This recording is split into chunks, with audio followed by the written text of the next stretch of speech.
সুপ্রভাত। আজ 12ই April 2026 GMm ডিস্ট্রিবিউটার্সের তরফ থেকে আমরা হচ্ছি দেউলি, পশ্চিম মেদিনীপুর। প্রথমবার উনি জ্যাকপট দিয়ে চাষ করেছেন। যারা প্রথমবার করেছে তাদেরই আমরা শুধুমাত্র ভিডিও করছি, কিন্তু এই ধানটা অসাধারণ ধান হয়েছে। শুধু তাই না, যদিও একটু ওনার রাসায়নিকের পরিমাণটা বেশি দিয়েছেন, কিন্তু তুলনামূলক আমাদের ধান যে ফলেছে এবং ধানের যে শীষ দেখছি, ধানের শীষের সংখ্যা এবং শীষের লেন্থ যথেষ্ট ভালো এবং শীষের ধানের গাঁথ নিয়ে যথেষ্ট ভালো লাগছে। তো সরাসরি আমরা কৃষক বন্ধুর কাছে চলে যাচ্ছি। আপনার নাম? ভরত সিং। ভরত সিং, বাড়ি দৌলি, পশ্চিম মেদিনীপুর। পশ্চিম মেদিনীপুর। ধান কেমন দেখছেন? ধান ভালো হয়েছে, ভালো হয়েছে। মাটি কেমন ছিল? মাটি নরম ছিল। মাটি নরম ছিল। আর কাঠি কেমন আছে? কাটি ভালো আছে, শক্ত আছে না নরম আছে? না শক্ত আছে। আর আপনার এই যে এটা কি ধান বলে? নেটিয়া। নেটিয়া, এর কাঠিগুলো কেমন গোল হয়েছে দেখলেন?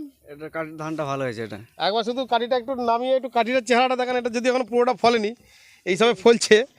একটু কাঠির সাইজটা একটু দেখি। কাঠিগুলো কীরকম গোল হয়েছে দেখেছেন? কাঠিগুলো চেহারাটা পাতায় ঢাকা পড়ে যাচ্ছে ক্যামেরাটা, কিন্তু কাঠিগুলো অসাধারণ গোল হয়েছে। এবং যেটা ফলেছে দেখুন, হাতে ফেলুন একবার।